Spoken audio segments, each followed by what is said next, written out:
चलो, आज हम लोग देखेंगे म्यूचुअल इंडक्शन, है ना। अन्योन्य प्रेरणा। आवाज़ थोड़ा आज अजीब है, उसीलिए कल वीडियो नहीं आया। उसके लिए माफ़ी। वीडियो आ जाएगा। आवाज़ मेरा बैठ गया था, इसलिए ना अच्छे से नहीं आया वीडियो।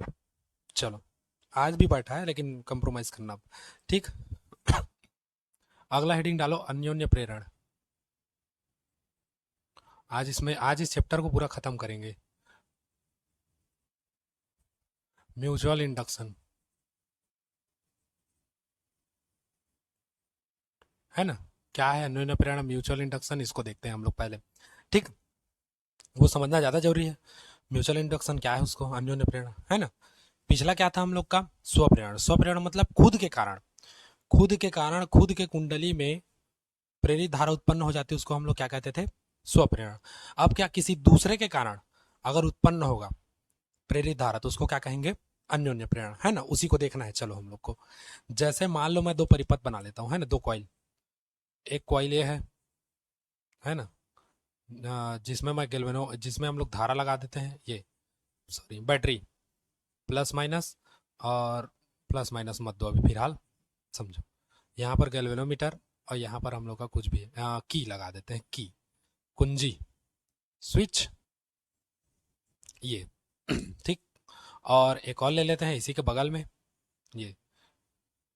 इसमें बैटरी नहीं लगाएंगे क्योंकि एक में हम लोग कन्वर्ट करना है, दूसरे में हम लोग को देखना है बस। तो ये हो गया, ठीक। दो हम लोग लगा दिए, कॉइल को थोड़ा सा अच्छे से बना देते हैं बड़ा, ये। और इसमें का कॉइल को भी बड़ा बना देते हैं, ये। ठीक।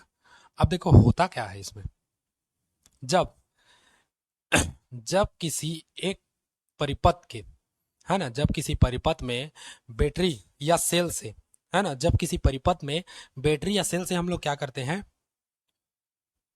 हाँ, मुख्य धारा के मान में परिवर्तन किया जाता है, ठीक। यही तो हम लोग को लिखवाए थे ना। हाँ, तो बस वही है। जब किसी कुंडली में सेल या बैटरी से धारा के मान में परिवर्तन किया जाता है ना, तो क्या क्या होता है उसी के बारे में देखना है, ठीक।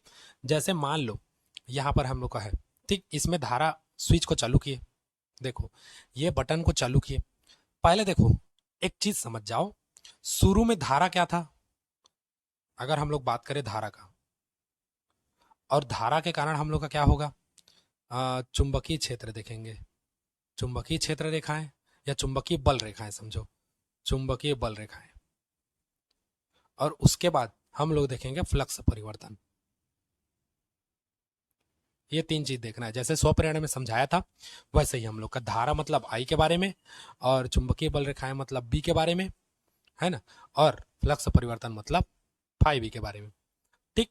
देखो, जब परिपथ सामान्य अवस्था में था, यहाँ पर चुंबक ये है ना, गैल्वेनोमीटर, ये बताता है, धारा को डिटेक्ट करता है ना, ये सीधी रेखा में है अभी, है ना, सीधे में। देखो, जब हम लोग परिपथ में कोई भी धारा प्रवाहित नहीं करते, धारा का मान क्या था, शून्य। धारा शून्य था तो चुंबकीय बल रेखाएं कैसी थी, शून्य थी। फ्लक्स परिवर्तन कैसा था, शून्य था, सब शून्य था। अब देखो, जैसे ही हम लोग धारा के मान में परिवर्तन किए, सेल या बैटरी लगा करके धारा के मान में परिवर्तन किए, क्या धारा परिवर्तन किए, इस कुंजी को, ये हम लोग का क्या है, कुंजी है के, इस कुंजी को चालू कर दिए। इस कुंजी को चालू करने से क्या हुआ, इसमें से धारा प्रवाहित हुई, आई, ये ये धारा आई क्या हो गई, प्रवाहित हुई। अब धारा आई प्रवाहित हुई तो धारा जीरो से कहां हो गई, आई, जीरो से बढ़कर धारा कहां हो गई, आई। अब जीरो से बढ़कर धारा आई हुई, तो जब धारा प्रवाहित हुई तो इससे बल रेखा गुजरेंगी, ऐसे, ये बल रेखाएं गुजरेंगी। तो चुंबकीय बल रेखाएं जीरो से कहां आया, बी पर आया। अब देखो, ये जो चुंबकीय बल रेखाएं गुजर रही हैं, ये इससे भी होकर गुजरेंगी, ऐसे, देखो, इससे भी होकर गुजरेंगी। तो देखो, जब चुंबकीय बल रेखाएं बढ़ती हैं या कम होती हैं तो फ्लक्स के मान में परिवर्तन होता है। तो फ्लक्स के मान में परिवर्तन हुआ, फ्लक्स जीरो से क्या हो गया, फाइव बी। फ्लक्स जीरो से क्या हो गया, फाइव बी। अब देखो, वही कहानी फिर, फ्लक्स में क्या हुआ, परिवर्तन, फ्लक्स में क्या हुआ, परिवर्तन। और हम लोग पढ़े हैं, जब भी किसी कुंडली से बद्ध चुंबकीय फ्लक्स में परिवर्तन होता है तो उसमें विद्युत वाहक बल उत्पन्न होता है, जिसके कारण धारा में भी क्या होता है, प्रेरित धारा उत्पन्न हो जाती है, ठीक। तो जब इसमें कुंजी को चालू किया और इसमें धारा प्रवाहित किए, तो हम लोग देखें कि इसकी जो बल रेखाएं हैं वो यहाँ से गुजरी, अर्थात फ्लक्स में क्या हुआ, परिवर्तन हुआ। तब जो सुई था ये कैसे डिटेक्ट किया, ऐसे, कैसे हुआ, ऐसे, ऐसे। तो हमको पता चला कि इसमें क्या हुई, प्रेरित धारा उत्पन्न हुई, इसमें क्या हुई, प्रेरित धारा उत्पन्न हुई, जो सदैव मुख्य धारा का क्या करती है, विरोध करती है। ठीक, अब क्या किए हम लोग, स्विच को हम लोग बंद किए, स्विच को बंद किए मतलब आई से हम लोग धारा को क्या कर दिए, जीरो, धारा को जीरो से आई किए थे, अब धारा को फिर क्या कर दिया, जीरो। तो धारा को जीरो किए तो चुंबकीय फ्लक्स का मान मतलब चुंबकीय बल रेखाएं भी क्या हो गई, जीरो, जीरो हुई। अब देखो फाई भी, अब देखो चुंबकीय फ्लक्स में फिर परिवर्तन होगा, जब धारा शून्य हो गई, चुंबकीय बल रेखाएं शून्य हो गया, तो फ्लक्स भी क्या हो जाएगा, शून्य, अर्थात फिर यहां से क्या हुआ, फ्लक्स में परिवर्तन, वही कहानी, फिर फ्लक्स में क्या हुआ, परिवर्तन। और फिर जब फ्लक्स में परिवर्तन होगा तो फिर विद्युत वाहक बल उत्पन्न होगा, और इस विद्युत वाहक बल के कारण फिर प्रेरित धारा उत्पन्न होगी, लेकिन इस बार धारा की दिशा क्या होगी, विपरीत होगी, क्योंकि जब स्विच को चालू किए थे तो कैसा हुआ था, सुई गैल्वेनोमीटर का ऐसे हुआ था, अब जब धारा को बंद किए, स्विच को बंद किया, तो अब गैल्वेनोमीटर कैसे विक्षेप होगा, ऐसे विक्षेप होगा, लेकिन विपरीत दिशा में होगा, पहले इधर विक्षेप हुआ था, अब किधर होगा, इधर विक्षेप, है ना, मतलब दोनों कंडीशन में फ्लक्स में परिवर्तन हो रहा है। ठीक, तो यही हम लोग का कहानी है किसका, अन्योन्य प्रेरण का, कि जब किसी कुंडली में, ये हम लोग का कुंडली है, जब किसी कुंडली में बहने वाली धारा के मान में परिवर्तन किया जाता है, इसके धारा के मान में परिवर्तन कर रहे हैं, देखो जब किसी कुंडली में बहने वाली धारा के मान में परिवर्तन किया जाता है, तो पास रखी दूसरी कुंडली, पास रखी दूसरी कुंडली के बद्ध चुंबकीय फ्लक्स में परिवर्तन होता है, जिससे इसमें प्रेरित विद्युत वाहक बल उत्पन्न होता है, जिसके कारण इसमें प्रेरित धारा भी क्या हो जाती है, उत्पन्न हो जाती है। इस घटना को ही हम लोग क्या कहते हैं, अन्योन्य प्रेरण।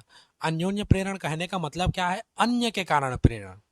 देखो अन्योन्य प्रेरण हम लोग का दो शब्दों से मिलकर बना है ना, अन्योन्य और प्रेरण, मतलब अन्योन्य मतलब अन्य के कारण, अन्य के कारण, और ये क्या है, प्रेरण। ठीक, अन्य के कारण प्रेरण से जो धारा, प्रेरित धारा उत्पन्न होती है, उसको क्या कहते हैं, अन्योन्य किरण। हम लोग खेलवारी इसमें खेल रहे हैं खेलवारी इसमें खेल रहे हैं, कहने का मतलब क्या है, धारा का मान में इसमें परिवर्तन कर रहे हैं, हम तो इसको छू भी नहीं रहे, बस एक कुंडली को इसके पास में रखे हैं, इस परिपथ को, धारा के मान में इसमें खेलवारी खेल रहे हैं, तो इसमें भी परिवर्तन हो रहा है, इसमें प्रेरित धारा उत्पन्न हो जा रहा है, क्यों हो रहा है, इसी के कारण, अन्योन्य प्रेरण के कारण। ठीक, तो जब किसी कुंडली के मुख्य धारा में परिवर्तन किया जाता है, या मुख्य धारा के मान में परिवर्तन किया जाता है, तो पास रखी दूसरी कुंडली, है ना, पास रखी दूसरी कुंडली के से बद्ध चुंबकीय फ्लक्स में परिवर्तन होता है, एक बार चालू किए तो परिवर्तन हुआ, जीरो से फाइव बी, और एक बार बंद किए तो फाइव बी से जीरो पे। तो पास रखी दूसरी कुंडली से बद्ध चुंबकीय फ्लक्स में परिवर्तन होता है, जिसके कारण उसमें क्या होता है, प्रेरित धारा उत्पन्न हो जाती है। इस घटना को, या इस संपूर्ण घटना को ही हम लोग क्या कहते हैं, अन्योन्य प्रेरणा कहते हैं। समझ गए इतना चीज, तो चलो परिभाषा लिखो, मैं लिखवाते जाता हूं, चित्र के लिए जगह छोड़ दो, परिभाषा लिखो पहले।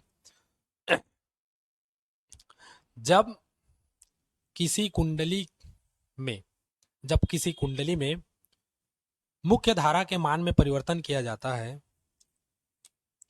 जब किसी कुंडली में बहने वाली कर लो, है ना, जब किसी कुंडली में बहने वाली या प्रवाहित लिख सकते हो, जब किसी कुंडली में प्रवाहित या बहने वाली धारा, मुख्य धारा, और मैं लिखवाऊं, चलो शुरू से बोल रहा हूं, है ना, जब किसी कुंडली में बहने वाली मुख्य धारा के मान में परिवर्तन किया जाता है, जब किसी कुंडली में बहने वाली मुख्य धारा के मान में परिवर्तन किया जाता है, तो पास रखी दूसरी कुंडली से बद्ध, तो पास रखी दूसरी कुंडली से बद्ध चुंबकीय फ्लक्स के मान में परिवर्तन होता है, जिससे उसमें प्रेरित धारा उत्पन्न होती है, जिससे उसमें प्रेरित धारा उत्पन्न होती है, जिससे उसमें प्रेरित धारा उत्पन्न होती है। इस घटना को अन्योन्य प्रेरण कहते हैं। इस घटना को या इस परिघटना को जैसा भी लिखो, अन्योन्य प्रेरण कहते हैं।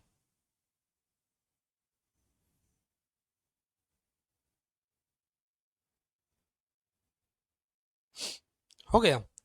अब इसमें कुछ कुछ चीजें याद रखना, ठीक है ना। जिस कुंडली के धारा के मान में परिवर्तन किया जाता है उसको प्राथमिक कुंडली कहते हैं। इसको हम लोग क्या कहेंगे? प्राथमिक कुंडली, प्राइमरी कॉइल। प्रियंका चोपड़ा नहीं है ना। पीसी मतलब प्रियंका चोपड़ा नहीं है, प्राइमरी कॉइल है।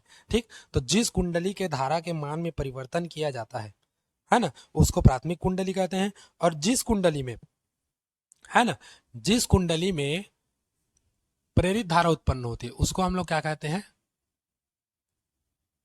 द्वितीयक कुंडली, है ना, सेकेंडरी कॉइल। जिस कुंडली में धारा के मान में परिवर्तन किया जाता है उसको प्राथमिक कुंडली कहते हैं। और जिस कुंडली में, है ना, प्रेरित धारा उत्पन्न होती है या जिस कुंडली के बद्ध चुंबकीय फ्लक्स में परिवर्तन होता है उसे हम लोग क्या कहते हैं? द्वितीयक कुंडली कहते हैं। एक चीज समझे।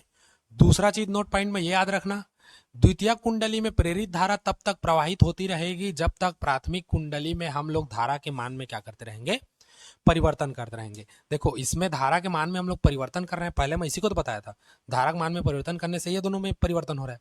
तो जब तक प्राथमिक कुंडली में धारा के मान में परिवर्तन करते रहोगे तब तक द्वितीय कुंडली में हम लोग का जो प्रेरित धारा है, प्रेरित धारा, ये प्रवाहित होता रहेगा।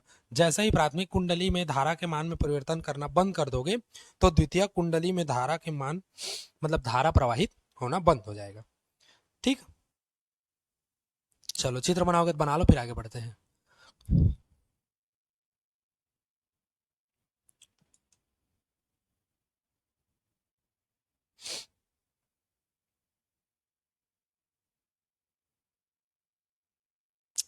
हो गया। चलो अब इसके लिए व्यंजक देख लो, इसी चित्र में बताऊंगा ना व्यंजक। इसको मिटा रहा हूं, है ना। व्यंजक के लिए देखो,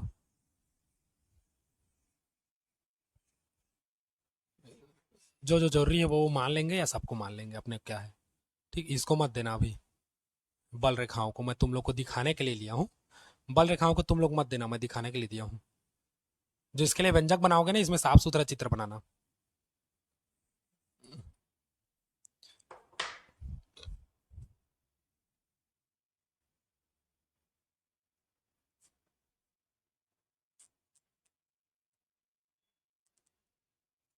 ये, ठीक, प्लस माइनस मान के चलते हैं। प्राथमिक कुंडली में प्रवाहित धारा I1, जो मुख्य धारा प्रवाहित हो रही है, और द्वितीय कुंडली में प्रवाहित, अच्छा ये मुख्य धारा का मार्ग का विरोध करेगी। ये द्वितीय कुंडली में प्रवाहित धारा क्या है? I2 है ना। मान के चलते हैं प्राथमिक कुंडली में प्रवाहित धारा I1 व द्वितीय कुंडली में प्रवाहित धारा क्या है? I2 है। ठीक, प्राथमिक कुंडली में फेरों की संख्या N1 व चुंबकीय फ्लक्स हम लोग मान लेते हैं φ1। ठीक, प्राथमिक कुंडली में फेरों की संख्या N1 तथा उसमें चुंबकीय फ्लक्स क्या है? φ1 है। वैसे द्वितीय कुंडली मान लो, द्वितीय कुंडली में फेरों की संख्या N2 है ना, और इसका जो चुंबकीय फ्लक्स है, फ्लक्स, उसको हम लोग क्या मान लेते हैं? φ2। ठीक, तो एक फेरे में चुंबकीय फ्लक्स की संख्या क्या है? चुंबकीय फ्लक्स φ2। तो टोटल कितना है? n फेरा। तो इसमें फेरों की संख्या क्या होगी? संपूर्ण फेरों का चुंबकीय फ्लक्स कितना होगा? n2 φ2। तो उसी को मानेंगे, है ना। सूत्र की स्थापना करें। चलो सूत्र की स्थापना देख लो। माना,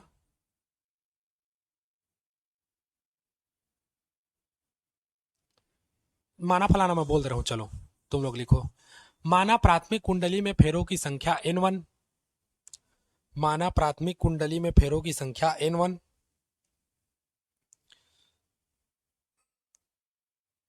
हो गया। कुंडली में प्रवाहित धारा I1, कुंडली में प्रवाहित धारा I1 तथा प्रत्येक फेरे में चुंबकीय फ्लक्स φ1 है, तथा प्रत्येक फेरे में चुंबकीय फ्लक्स φ1 है। ठीक, पूर्ण विराम, पैराग्राफ चेंज करके लिखो दूसरे के लिए। ठीक, द्वितीय कुंडली में प्रत्येक फेरे का चुंबकीय फ्लक्स φ2, हो गया। कुंडली में कुंडली में फेरों की संख्या N2, कुंडली में फेरों की संख्या N2 व प्रवाहित धारा I2 है। वह प्रवाहित धारा क्या है? I2 है। तो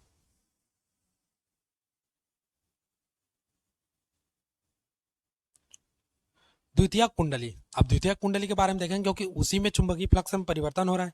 तो हम लोग देखेंगे द्वितीयक कुंडली से बद्ध संपूर्ण चुंबकीय फ्लक्स, संपूर्ण चुंबकीय फ्लक्स। तो देखो एक फेरे का फ्लक्स φ2 है तो टोटल n2 फेरे हैं, तो ये हो जाएगा n2 φ2 हो जाएगा n2 φ2। अच्छा, द्वितीयक कुंडली में जो संपूर्ण चुंबकीय फ्लक्स है ये क्या होता है, प्राथमिक कुंडली में बहने वाली धारा के क्या होता है, अनुक्रम अनुपाती होता है ना। मतलब जो ये n2 φ2 है, हाँ पूरा लिखवा दूं क्या हिंदी में, हाँ लिख लो चलो। चूंकि देखो हो क्या रहा है इसको समझ लो, पहले धारा को बढ़ा रहे हैं घटा रहे हैं तब इसके चुंबकीय फ्लक्स में परिवर्तन हो रहा है, ये भी कम ज्यादा हो रहा है और इसमें धारा उत्पन्न हो रही है। धारा को कम करेंगे तो चुंबकीय फ्लक्स में परिवर्तन कम होगा, वह धारा भी कम उत्पन्न होगा। मतलब ये जितना भी है ये इस पर डिपेंड करता है ना। तो चूंकि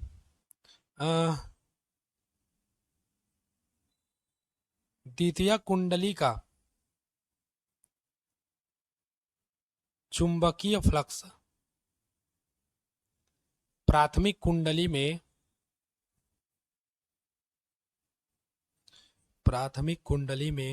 प्रवाहित धारा के अनुक्रमानुपाती होता है, अनुक्रमानुपाती होता है। अतः n2 φ2 अनुक्रमानुपाती होगा I1, ठीक, क्योंकि इसके कारण इसमें परिवर्तन हो रहा है। तो जो फ्लक्स परिवर्तन है वो किसके कारण हो रहा है, धारा I1, इसमें प्रवाहित धारा I1 के कारण क्या हो रहा है, फ्लक्स परिवर्तन हो रहा है। अनुक्रमानुपाती हटाओगे तो एक नियतांक लगेगा, n2 φ2 बराबर m, कैपिटल M और I1। यही जो कैपिटल I1 m है वो एक अनुपातीय नियतांक है जिसे हम लोग क्या कहते हैं, अन्योन्य प्रेरकत्व कहते हैं। ठीक, अन्योन्य प्रेरणा का ये परिभाषा हो गया। अच्छा, ये अन्योन्य प्रेरकत्व है ना, अन्योन्य प्रेरणा का परिभाषा देख लियो, अन्योन्य प्रेरकत्व या अन्योन्य प्रेरण गुणांक।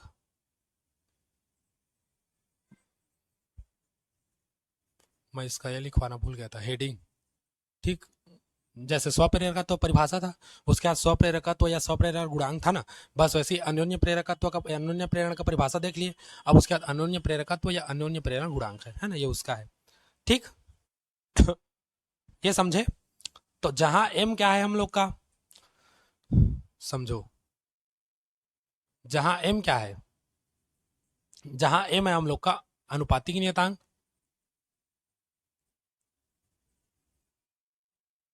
जिसे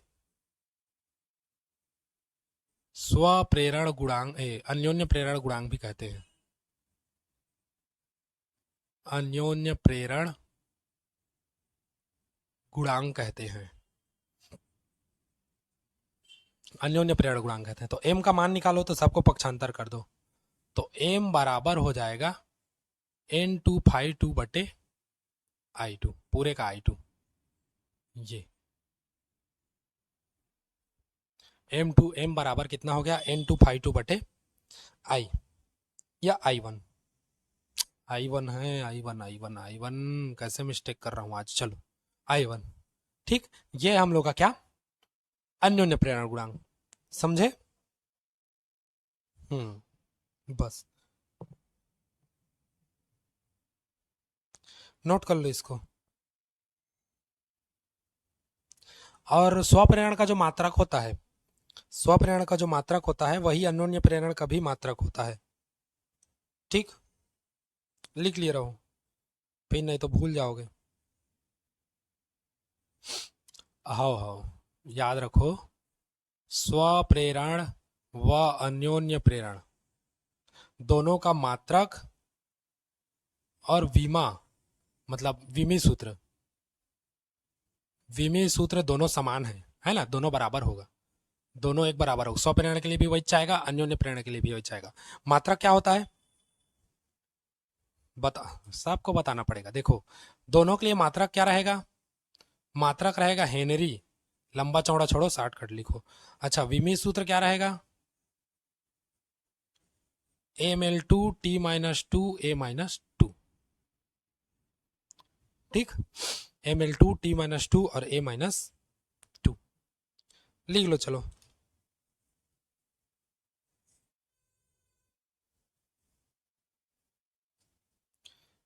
लिखो, चलो फिर आगे बढ़ते हैं।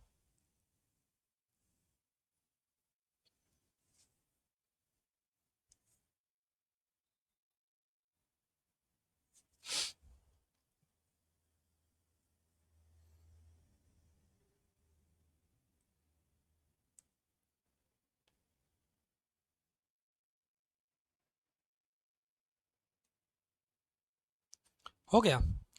अब देखो, दो समतल वृत्ताकार कुंडली के का हाँ, दो समतल वृत्ताकार कुंडली के बीच अन्योन्य प्रेरकत्व, तो उसको देखते हैं हम लोग। चलो, ये क्या हो गया? हेडिंग डालो। दो समतल वृत्ताकार कुंडली के बीच अन्योन्य प्रेरकत्व।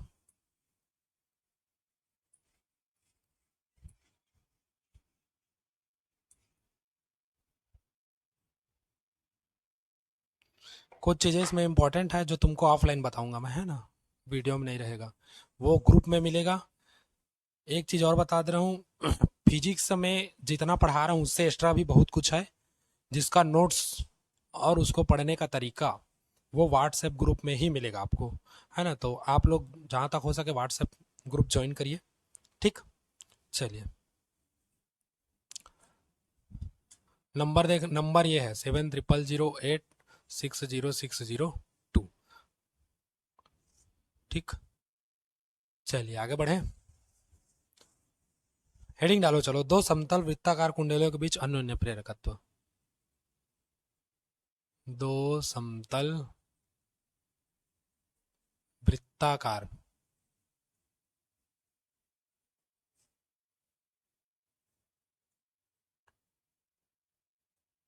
कुंडलियों के बीच क्या रहेगा? अन्योन्य प्रेरकत्व, है ना।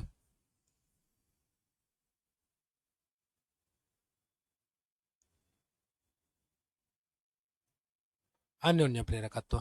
ठीक, दो समतल वृत्ताकार कुंडलियों के बीच अन्योन्य प्रेरकत्व। अब ये समतल वृत्ताकार कुंडली लेंगे, वो कैसा रहेगा? समाक्षी रहेगा। समाक्षीय मतलब जिसका अक्ष एक समान हो। मान लो ये एक कुंडली ले लेते हैं, ये एक कुंडली लेते हैं, दोनों के केंद्र बिंदु से अगर एक रेखा खींचे तो वो दोनों का केंद्र इस लाइन में पड़ना चाहिए, तो इसको कहते हैं समाक्षीय। समाक्षीय मतलब सम अक्षीय। समझे इसको? चले अब आगे बढ़े। चलो देख लो, मान लो दो कुंडली लेते हैं पी और क्यू, समतल है और वृत्ताकार है। ठीक, दो कुंडली लेते हैं, एक कुंडली ये है, ये, इसको मान लेते हैं पी, जिसका एक ये है, एक ये है ना। ये बैटरी से जने कनेक्टेड है, और इसमें ये है, और यहाँ पर स्विच लगा देंगे, ये ये प्लस माइनस। ठीक, और इसमें एक हल्का और बता देंगे, ये ये ठीक, और एक क्यू, दो कुंडली, छोटा बड़ा एक बराबर देख लेना तुम लोग साइज में, है ना। ये ये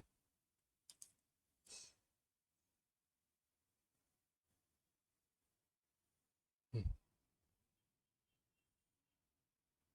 ठीक, दो समतल वृत्ताकार कुंडली है, इसमें हम लोग का गैल्वेनोमीटर रहेगा बस। ठीक, समझ गए? हाँ, ये गैल्वेनोमीटर है, ये बैटरी है, ये भी गैल्वेनोमीटर है।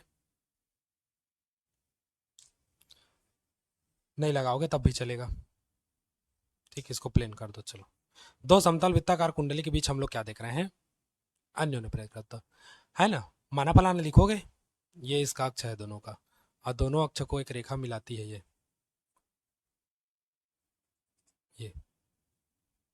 इसको कहते हैं समाक्षीय। ठीक, तो माना पी और क्यू दो समतल वृत्ताकार कुंडली है ना। माना फलाना तुम लोग अपने मन से लिखा करो, मैं बार बार बोलता हूँ। माना पी और क्यू दो समतल वृत्ताकार कुंडली है जिनके अक्ष समान है या समाक्षी है ना। इनकी त्रिज्या मान लेते हैं, इसकी त्रिज्या हम लोग क्या ले लिए, R1। कैपिटल में लोगे तो भी ठीक है, स्मॉल में लोगे तो भी ठीक है, ठीक। ये R1 और इसकी त्रिज्या हम लोग मान लेते हैं क्या है, R2 है, ठीक। इस कुंडली में फेरों की संख्या N1 और इस कुंडली में फेरों की संख्या क्या है, N2 है, ठीक। चलो चित्र को बनाओ, चित्र को बाद में बनाना, माना फलाना पहले लिख लो, ठीक। चित्र के लिए जगह छोड़ दो। चलो मैं बोलते जा रहा हूं। माना दो समतल वृत्ताकार कुंडली P तथा Q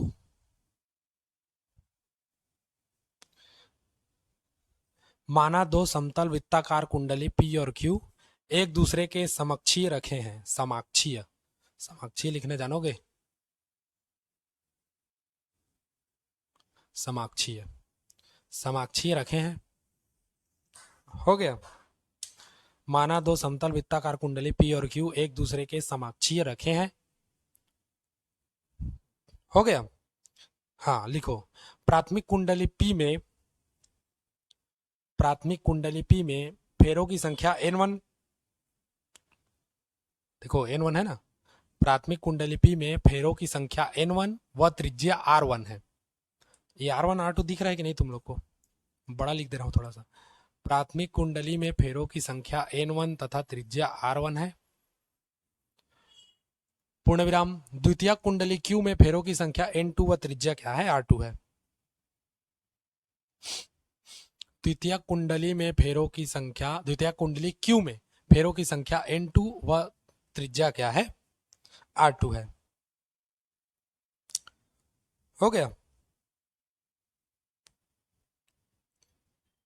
हाँ आगे बढ़े तो चलो, यदि प्राथमिक कुंडली इसमें धारा प्रवाहित की जाए, है ना, तो द्वितीय कुंडली के केंद्र पर चुंबकीय क्षेत्र उत्पन्न होगा। मतलब ऐसा समझो तुम लोग, देखो यदि प्राथमिक कुंडली में, ये प्राथमिक कुंडली है, इसमें धारा I प्रवाहित की जाए तो पहले इसके केंद्र पर चुंबकीय क्षेत्र उत्पन्न होगा, फिर वो उधर जाएगा, है ना। पहले इसको देख लो, यदि इसी के नीचे, यदि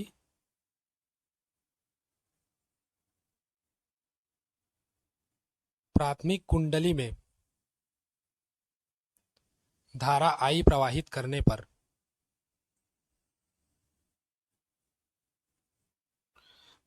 उसके केंद्र पर चुंबकीय क्षेत्र,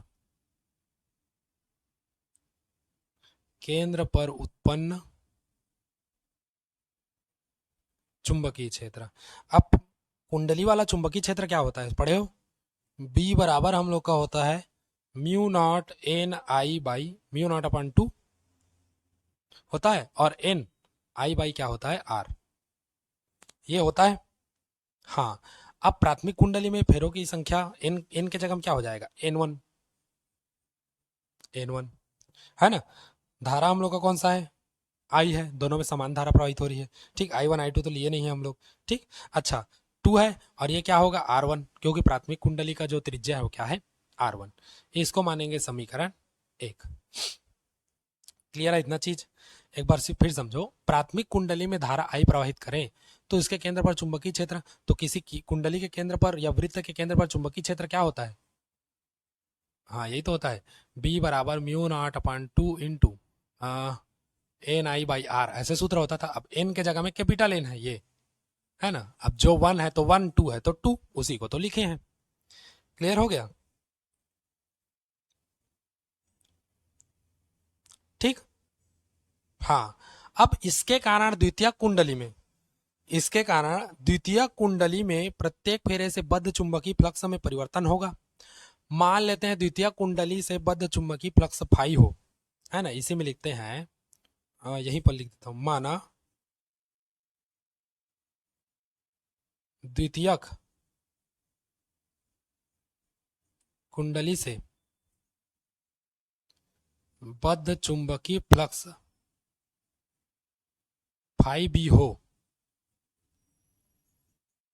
तो अब देखो द्वितीयक कुंडली से बद्ध चुंबकीय फ्लक्स फाई बी हो तो क्या होगा उसको, तो क्या होगा, द्वितीयक कुंडली से बद्ध चुंबकीय फ्लक्स का क्या हो, फाई बी हो, तो फाई बी बराबर क्या होगा, तो बी इंटू ए।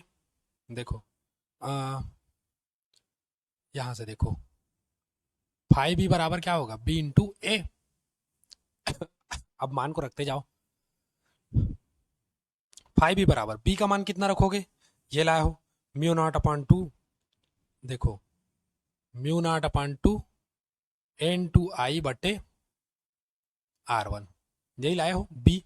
अच्छा ए क्या है, इसका क्षेत्रफल होगा, मतलब वृत्त का क्षेत्रफल क्या होता है, पाई आर स्क्वायर, इसकी त्रिज्या क्या है आर टू, तो ये आर टू हो जाएगा। समझे क्यों हुआ, क्योंकि प्राथमिक के कारण द्वितीयक में हो रहा है फ्लक्स परिवर्तन, तो प्राथमिक के कारण द्वितीयक में हो रहा है तो बी का जो मान है वो प्राथमिक का रहेगा, परिवर्तन द्वितीयक में हो रहा है तो उसमें उसमें जो हम लोग का क्षेत्रफल है वो द्वितीयक का लगेगा, क्योंकि द्वितीयक की त्रिज्या आर टू है तो इसलिए आर टू हो गया। ठीक, इसको मानेंगे मत मानो, परंतु परंतु हमको एक चीज पता है क्या, एम बराबर होता है एन फाई बी बटे आई, सॉरी एम फाई बी बटे क्या होता है आई, पढ़े हो इसको, अभी देखे ना, हाँ होता है ना, होता है कि नहीं होता है देख लो, क्या रे जोजवी, हाँ तो होता है कि नहीं, हाँ। अब देखो यहां पर एक चीज समझना, ये एन वन है ना, ये एन वन है, सॉरी एन वन। अब देखना, प्राथमिक के कारण द्वितीयक में परिवर्तन हो रहा है और द्वितीयक का क्या है एन टू है, तो ये क्या हो जाएगा एन टू, समझे, तो ये हो जाएगा एन टू फाइव बी, होगा, पढ़े थे ना। तो एन बराबर एन टू फाइव बी बटे क्या हो गया आई, तो फाइव बी का मान हम लोग इतना रख दें तो एम बराबर हो जाएगा एन टू बटे आई। अब देखो फाइव बी का मान मैं इतना रख रहा हूं और दूसरे कलर में रख रहा हूं, देखो ताकि तुमको समझ आए, ये हो जाएगा mu naught upon two N one I बटे R one into pi R two का स्क्वायर, ये फाइव का मान इतना सारा रखा हूं मैं। ठीक, अब देखो एम बराबर जो कटेगा उसको कटाओ, जो रख रहा है उसको रोको, है ना, देखो म्यू नॉट को पहले रख दो, टू को भी पहले रख दो, एन वन एन टू गुड़ा हो जाएगा तो ये हो जाएगा एन वन एन टू, आई से आई खत्म, बचेगा नीचे में आर वन बचा, और ये बचा हम लोग का क्या, पाई आर टू का स्क्वायर, ये इसको यहां कर देते हैं ऐसे, इतना बचा, समझ गए, हाँ। अब वही है फिर जो पिछला वाला देखे थे, है ना, यदि यदि कुंडली, हाँ करोड़ पर लिपटी हो, है ना, लव चुंबकीय पदार्थ के करोड़ पर लिपटी हो तो म्यू के जगह, म्यू नॉट के जगह में म्यू आ जाता है, आने को mu naught into mu R आता है, लेकिन हम लोग सीधा सीधा उसको क्या कर देते हैं, म्यू कर देते हैं। ठीक, तो वही कहें, चलो लिख दो, यदि कुंडली लौह चुंबकीय पदार्थ, लौह चुंबकीय पदार्थ के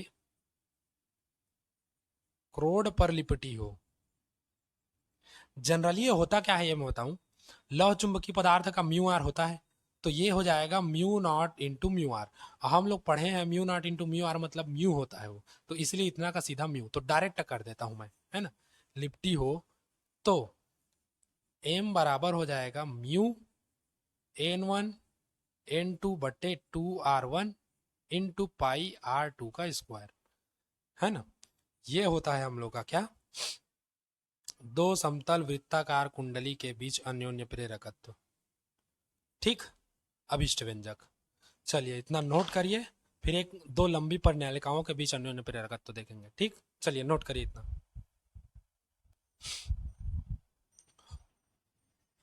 हो गया, चलो अब हेडिंग डालो, दो लंबी परिनालिकाओं के मध्य अन्योन्य प्रेरकत्व। हेडिंग डालो चलो,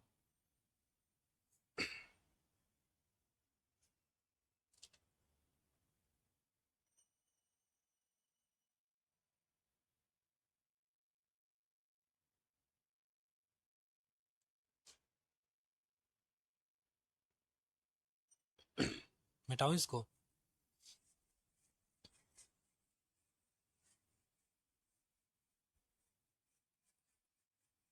हेडिंग डालो। चलो, दो लंबी परिणलिकाओं के मध्य अन्योन्य प्रेरकत्व।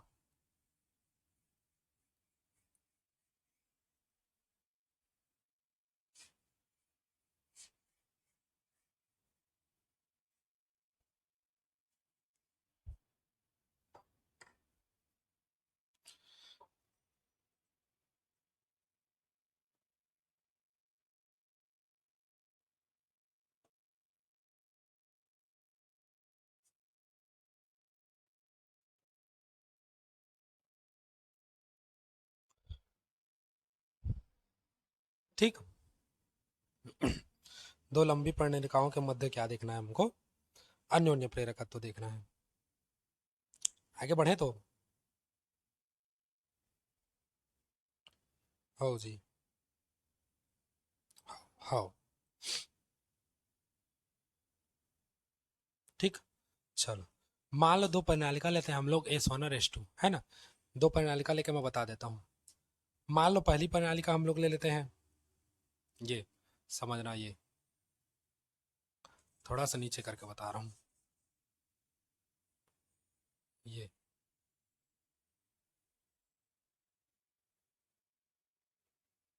अच्छा, एक और राउंड मार दो। चलो, एक और राउंड। ये पहली प्रणालिका है ना, जिसको हम लोग मानते हैं S1। ठीक, पहली प्रणालिका हम लोग क्या मान लिए? S1, जिसमें हम लोग का धारा I प्रवाहित हो रहा है यहाँ पर। इसमें धारा क्या प्रवाहित हो रहा है? I1, है ना। दूसरी प्रणालिका हम लोग ले लेते हैं ऊपर साइड से। ऊपर साइड से लोगे ना, दूसरा प्रणालिका यहाँ से ले लेते हैं, दूसरा प्रणालिका। हाँ, इसको पूरा कंप्लीट दिखा दे रहा हूँ, तुम लोग को समझ आएगा। तुम लोग डैश डैश में दिखा देना, दिखाओगे तो। मैं डैश डैश में ना दिखा करके पूरा दिखा रहा हूँ। पूरा दिखाने का रीजन यह है कि मेरे पास दो कलर है, तो तुम मेरे को स्पष्ट दिख रहा है। तुम क्या करोगे, एक प्रणालिका ऐसे ऐसे बनाओगे और दूसरा प्रणालिका को उसमें डैश डैश करके दिखाओगे, ऐसे ऐसे करके। ठीक, बस, है ना। ये द्वितीय प्रणालिका क्या है? S2। अच्छा, दोनों की लंबाई एक बराबर है, कितना है? L, है ना। माना दो प्रणालिका S1 और S2 दोनों की लंबाई कितना है? L है ना। हम लोग मान के चलते हैं इनमें फेरों की संख्या N1 N2 है, और प्रति एकांक लंबाई में फेरों की संख्या, हाँ, इसमें फेरों की संख्या N1 और प्रति एकांक लंबाई में N1, है ना। मतलब पूरा फेरा N1 है और प्रति एकांक लंबाई में फेरों की संख्या N1। ठीक, और इसमें फेरों की संख्या हम लोग का ये वाला नीला वाले में N2 और प्रति एकांक लंबाई में N2। यह एक ही तो दिखाते हैं बस, हमारे समझने के लिए। क्लियर हो गया इतना चीज? ठीक, अब देखो, चित्र के लिए जगह छोड़ दो, माना फलाना लिखवा रहा हूँ, चलो लिखो। माना दो लंबी प्रणालिका S1 व S2 है। माना दो लंबी प्रणालिका S1 व S2 है। माना दो लंबी प्रणालिका S1 व S2 है, जिसकी लंबाई समान L है। जिसकी लंबाई एक समान L है। हो गया पूर्णविराम। ठीक, उसके बाद लिखो आगे, प्रणालिका S1 व S2 में, प्रणालिका S1 व S2 में फेरों की संख्या, फेरों की संख्या कैपिटल N1 व N2, ये वाला कैपिटल N1, कैपिटल N1 व N2 व प्रत्येक एकांक लंबाई में फेरों की संख्या स्मॉल N1 व N2 है।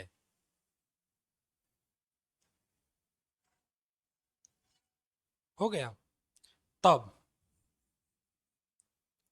तब N1 बराबर क्या हो जाएगा? कैपिटल N1 बटे L, व N2 बराबर हो जाएगा कैपिटल N2 बटे L। ये दोनों कैसे आया, ये पिछला वीडियो में मैं तुमको क्लियर बता चुका हूँ। नहीं समझ आया तो पिछला वीडियो में जाकर के देख सकते हो। ठीक, हाँ, 100 परिमाण वाले में। ठीक, तो ये N1 व N1L व N2 के लिए हम लोग का N2L होगा। ठीक, इतना तक किसी को डाउट दिक्कत नहीं है ना? हाँ, अब देखो, S1 के सापेक्ष S2 का अन्योन्य प्रेरकत्व हम लोग देखते हैं।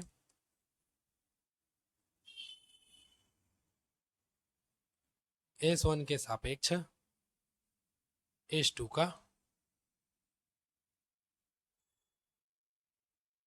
अन्योन्य प्रेरकत्व, जिसको हम लोग M21 कहते हैं, M21। ठीक, अब S1 के सापेक्ष H2 का अन्योन्य प्रेरकत्व देखते हैं। ठीक, अब देखो, मान लो प्रणालिका S1 में धारा I प्रवाहित की जाए, है ना, तो उसके अंदर चुंबकीय क्षेत्र उत्पन्न होगा। मान लो किसी प्रणालिका में तुम लोग धारा प्रवाहित करते हो तो उसके अंदर चुंबकीय क्षेत्र उत्पन्न होगा, क्योंकि हम लोग पढ़े धारा के प्रवाह के कारण चुंबकीय क्षेत्र उत्पन्न होता है। तो इसी में लिखेंगे, माना S1 में, या पूरा लिखना चाहो तो पूरा लिख सकते हो, माना प्रणालिका S1 ऐसे करके, माना S1 में धारा I1 प्रवाहित करने पर, या धारा प्रवाहित की जाए, तो उस पर उत्पन्न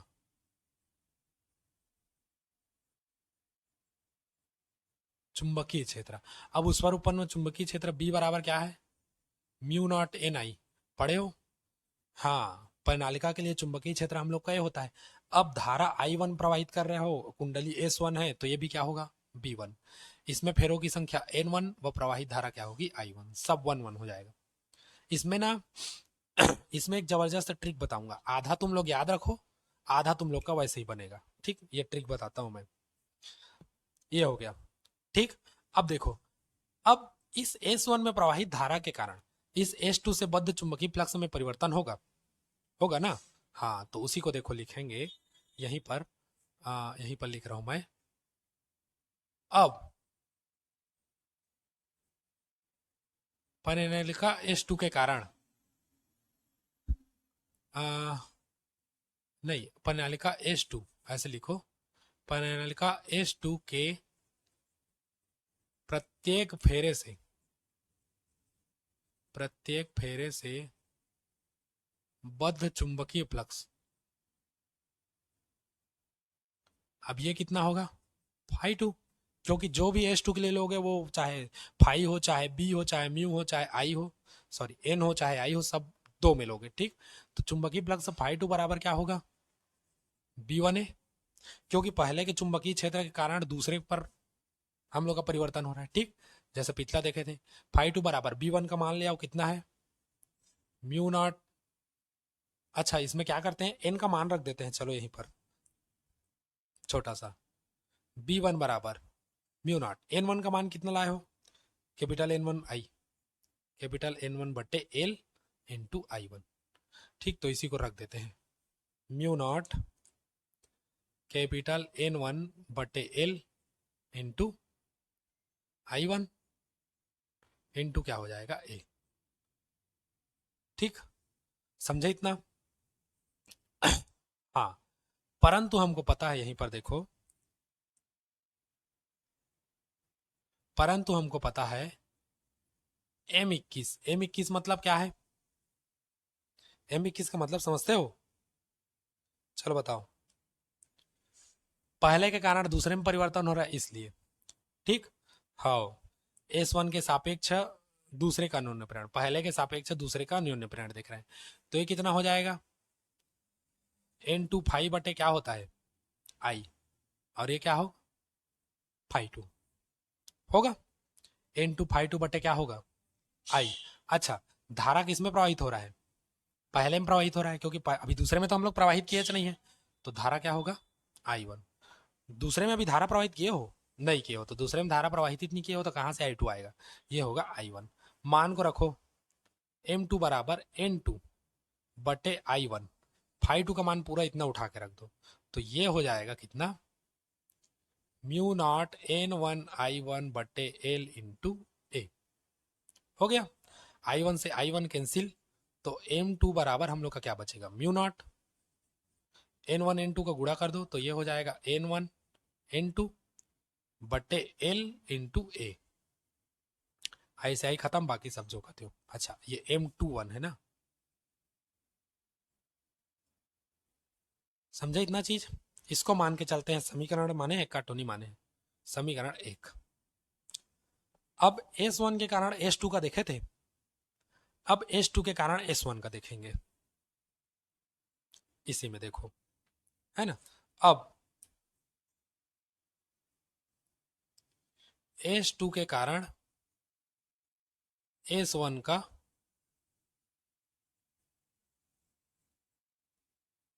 अन्योन्य प्रेरकत्व मतलब M12। अब यहीं पर एक चीज गौर करो, यहां 1 था, अब ट्रिक समझो, यहाँ 1 था, यहाँ 2 हो गया, यहाँ 2 था, यहाँ 1 हो गया, यहाँ कहाँ है M, वो 2 था वो 1 हो गया, 1 था वो 2 हो गया। मतलब सेम इसको जो का त्यों उतार दो दूसरे के लिए, और जहां जहां एक है वहां 2 करो, जहां 2 है वहां 1 करो, तुम लोग का आ गया। ठीक, यही ट्रिक है तुम लोग का। तो एक स्टेप तुम लोग इतना को अच्छे से याद कर लो, दूसरा स्टेप सेम बनेगा। देखो मैं सीधा सीधा बनाता हूं। अब देखो, माना S2 में धारा I2 प्रवाहित की जाए तो उस पर उत्पन्न चुंबकीय क्षेत्र B2 हो जाएगा, होगा।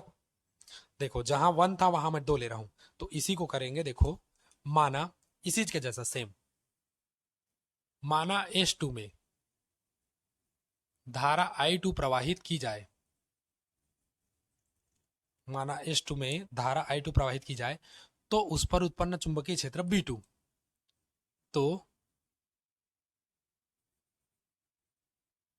उस पर उत्पन्न चुंबकीय क्षेत्र B2,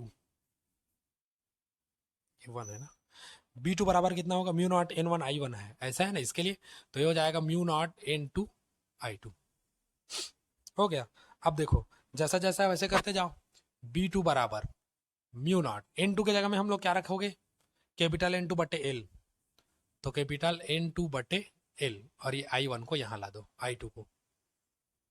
ठीक, ये आ गया। अब फिर प्रणालिका S2 से, S2 के प्रत्येक फेरे से बद्ध चुंबकीय फ्लक्स, अब दूसरे में प्रवाहित कर रहे हो तो पहले में जो होगा वो देखेंगे। तो अब परिनालिका S1 के प्रत्येक फेरे से बद्ध चुंबकीय फ्लक्स,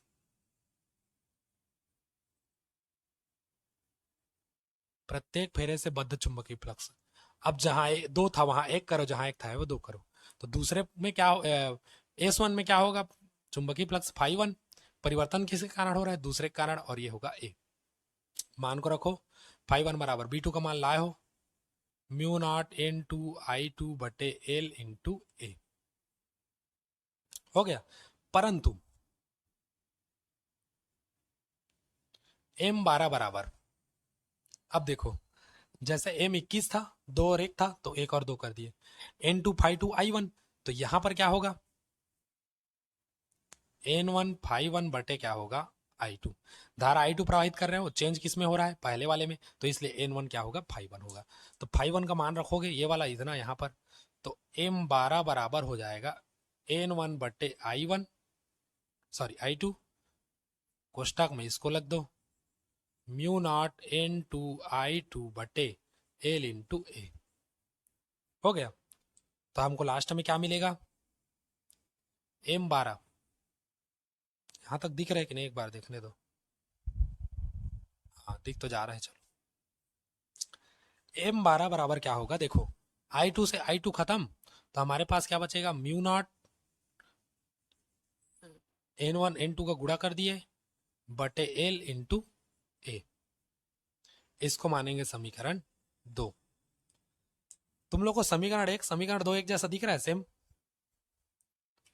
समीकरण 1 और 2, M21 M12 वही है, म्यू नॉट N1 N2 बटे L, mu naught N1 N2 बटे L इंटू ए, सब एक जैसा है।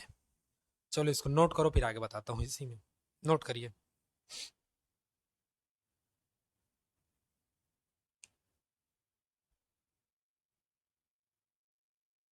हो गया,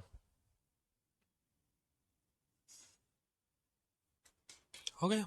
चलो इससे हमको क्या पता चल रहा है, समीकरण 1 और 2 से,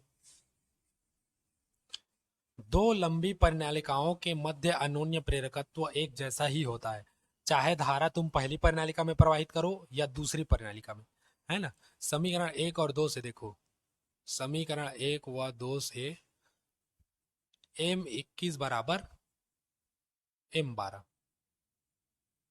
इससे हमको क्या पता चला, दो लंबी परिनालिकाओं के मध्य अन्योन्य प्रेरकत्व एक ही होता है, चाहे धारा तुम पहले में प्रवाहित करो या दूसरे में, इट डजंट मैटर, है ना, वो कोई मायने नहीं रखता कि तुम धारा पहले में प्रवाहित करोगे दूसरे में, दोनों का अन्योन्य प्रेरकत्व क्या रहेगा, एक ही रहेगा। ठीक, तो इसको हम लोग लिखेंगे, अतः दो लंबी परिनालिकाओं, दो लंबी परिनालिकाओं के मध्य अन्योन्य प्रेरकत्व समान होता है। दो लंबी परिनालिकाओं के मध्य अन्योन्य प्रेरकत्व समान होता है। चाहो तो ऐसा लिख सकते हो, चाहे धारा, है ना, चाहे धारा पहली कुंडली में, चाहे विद्युत धारा कर दो, चाहे विद्युत धारा किसी भी परिनालिका में प्रवाहित हो, किसी भी परिनालिका में प्रवाहित हो, हमको मतलब नहीं है चाहे एक में प्रवाहित हो चाहे दो में प्रवाहित हो, किसी में प्रवाहित हो, हम लोग का जो परिनालिका का मध्य अन्योन्य प्रेरकत्व है वो क्या होगा, एक समान होगा। तो एम 21 एम 12 बराबर है, तो हम लोग सीधा अतः कह सकते हैं कि जो एम है वो बराबर है म्यू नॉट n1 n2 बटे एल इंटू ए। हो गया।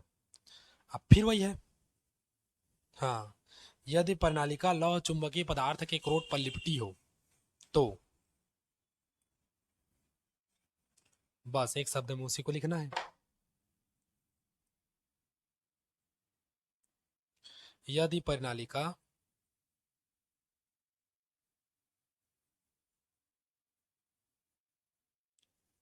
लौह चुंबकीय पदार्थ के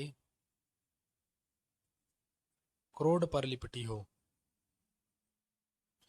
मेरे को लगेगा नहीं, उधर बेकार मिटाया, लिपटी हो तो एम बराबर हम लोग का सीधा क्या होगा, म्यू नॉट खत्म n1 n2 a बटे एल, ये म्यू है ना, देखना म्यू छोटा है मेरा, है ना, n1 n2 बड़ा है,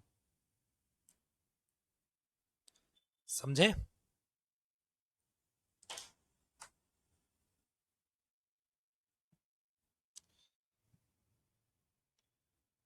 समझ गए ना, ठीक।